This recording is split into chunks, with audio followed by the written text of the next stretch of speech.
Okay, I know I'm a little late to the bandwagon on this one, but I just recently beat Life is Strange, and I have to say, I'm really disappointed I didn't play it last year, because it definitely would have ended up in my top 10.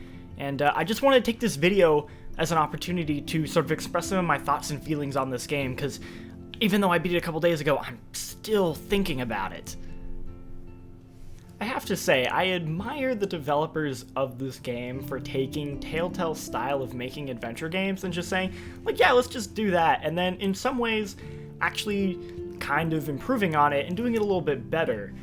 Specifically the time travel mechanic, which not only plays heavily into the story, but also really does affect the gameplay.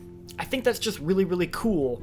And then it plays into like some of the puzzles, and there are multiple ways to come to solutions, some that I didn't even think of, like looking them up afterwards, and just, I want to see that concept and ideas like expanded more in games. I think it's a really, really neat idea. I think where the game actually really works for me is in its characters. At times, they definitely felt like they were going a cartoonish route, but for the most part, they always managed to hold back and keep them grounded in a level that I really liked. A good example for me is Warren, who is one of Max's friends, and also somebody who just has a horrible crush on her. I mean, he is constantly sending her text messages, a little too needy. The dude's thirsty, man. And I was kind of thinking they were going the route where he's that nice guy who, is trying to sort of get with Max, by being a little like creepy and clingy, and they actually handle it a lot better, where, he genuinely cares about Max, and honestly, he just doesn't know how to handle his feelings, which is actually something a lot of teenage boys go through at that time. I was actually kind of like that in high school a little bit, and in that sense, it's kind of weird, because I sort of was on the opposite end in this game, and rejected a younger version of myself, basically. Actually, the character I identify with most in this game is Max Caulfield herself. She is almost exactly the way I was at her age. Just the awkward demeanor, sort of the wanting to not really talk or speak up, but then when she does, she's very kind of loud and boisterous and expresses her opinion very strongly. God, it's like an alternate reality version of myself where I got really into photography instead of video editing. And this is awesome because it gave me a really strong emotional connection to the character in a way that most games never would. So I found myself just really, really invested in what was happening in the story and the characters.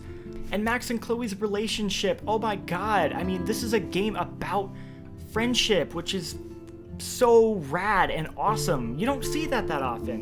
The only other example I can think of is Left Behind, the DLC for The Last of Us. And I see a lot of parallels between Ellie and Riley's relationship, and then Max and Chloe's, which is actually kind of interesting. And really, I want to see more of this. I want to see more friendship in games. Give me some bro friendship. Give me some Poe and Finn level bro friendship as the premise of a game. I think that would be super rad. I know they're making a second one of these, so if you're listening to me, developers, do that. And of course, let me quickly just mention the ending. I won't go into spoilers, but I do like how they are two dramatically different outcomes, and none of them are the good ending, really, because both of them kind of are bittersweet in their own ways. And I originally expected, this is clearly the morally correct answer, but honestly, when you look at the numbers, it was almost 50-50. It was pretty close, and a lot of people online are kind of disputing that and saying how, actually, I think the other one was morally more right, and this is the one I liked over this one. So it wasn't as cut and dry as I first thought it was when the choice was presented to me, which if that's the kind of reaction people are getting out of it, I think the developers are definitely on the right course with that, and did a really good job.